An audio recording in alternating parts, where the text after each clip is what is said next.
Bonjour à tous et bienvenue sur les news de Noon. Oh là là, ce week-end, oh là là, magnifique. J'attendais le match du Barça pour pouvoir parler parce que bon, c'est vrai que le Real a eu du mal dans sa première mi-temps face à Séville. Mené 2-0, des buts le sur coup franc, enfin les deux sont évitables en fait, on va dire, hein, parce que le sur coup franc, Militao qui se tourne, bon, normalement on dit de rester droit et puis de prendre le maximum de place sans les mains, et là, bah, peut-être un geste réflexe parce que, je sais pas, avec la jambe derrière il essaye, mais non, c'est pas à faire quoi. On prend les deux buts logiquement, et après, à la mi-temps, je me dis, mais en fait, on est mort quoi. On va prendre la défaite là et c'est fini quoi, parce que je voyais pas vraiment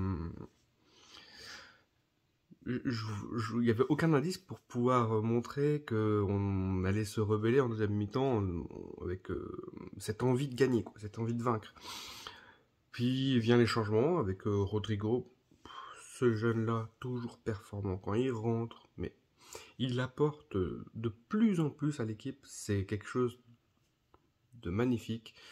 Comme quoi, on avait mis Vinicius en avant et Rodrigo a pris plus de temps, mais alors maintenant, un très bon remplaçant, et ouais, qu'est-ce qui fait du bien. Rodrigo, directement, il marque. Nacho, n'en parlons pas, hein, c'est le soldat, c'est pareil que Vasquez, hein, c'est...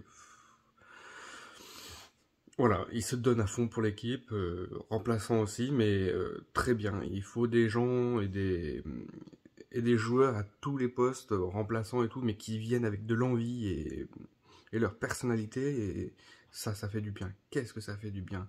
Et puis pour finir, dans le temps additionnel, Benzema. Ça pouvait être que lui, hein, en fait. Mais il faut lui marquer son ballon d'or, hein. Je voulais pas trop parler de ballon d'or parce que je veux pas porter la poisse, mais c'est vrai que quel joueur, quel talent. Il joue pour les autres, il se donne ses déplacements et tout. Oh là là là là. Et là, la remontada. Mais qu'est-ce que c'est incroyable. Et quand on voit la joie des joueurs à la fin du match, on se dit que oui, ils ont souffert pendant pas mal de temps sur le match. La fin de la deuxième mi-temps était très très très très dure. On se donnait, on écrasait les autres, mais les joueurs ils couraient, ils couraient. Alors, si on doit jouer face à City, après avoir des matchs comme ça dans les jambes, ouais, bah, on n'a pas le choix. De toute façon, il faut gagner la Liga, obligatoirement. La Ligue des Champions, c'est du bonus, donc, les gars, faites-vous plaisir. Mais faut pas se blesser non plus, parce que sinon, derrière, en Liga, on va ramer. Et voilà que j'attendais le match du Barça avant de faire la vidéo, en me disant, bon, le Barça, il joue contre Cadiz. Ils sont en zone de relégable avant le match. Ça devrait pas être trop dur, sachant que le jeu du Barça a été retrouvé. Une petite baisse en Europa, mais bon. Allez, on va dire c'est peut-être un faux pas. Et là, Cadiz. Ils ont mis le mode ultra instinct, les mecs. Les mecs, ils sont en mode... ouais... Ils couraient. Je me demandais comment ils pouvaient courir en attaque, revenir en défense, avec la même énergie, la même envie. Il plante le but au moment où le match commençait un peu à devenir un peu... Il plante le but. Derrière le Barça, tu te dis que vu toutes les forces offensives qu'ils mettent, ils vont forcément en planter un, avec De Jong, euh, t'avais tout le monde qui était là. Oh. Non, non, ils ont pas réussi. Et le jeu de tête était pourtant leur point fort. À un moment donné, ils se mettaient à faire des centres et tout, mais... Ah, mais il s'en est pas fallu de grand chose, hein. Le gardien de Cadiz, héroïque, héroïque. Mais des fois, il voyait même pas le ballon arriver, il plongeait et tout.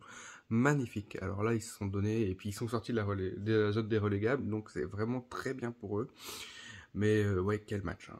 Là, pareil, on parlait du match du Real, où nous, on avait fait un match héroïque et qui rentre dans l'histoire, parce que là, vraiment une remontada sur une mi-temps, c'est vraiment...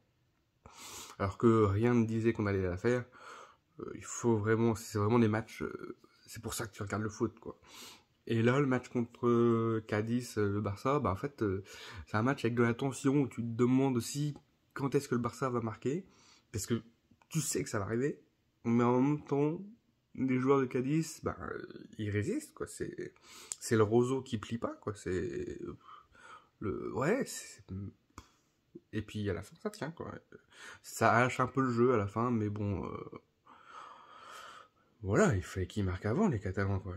Et puis du coup, ben, on crée l'écart et c'est magnifique. Ce pourquoi j'attendais aussi, c'est pour dire, enfin, on prend nos distances, on prend bien nos distances et peut-être que la Liga est à nous grâce à ce match, grâce à cette victoire, cette remontada qui sera vraiment un tournant dans cette saison et cette défaite du Barça face à Cadiz.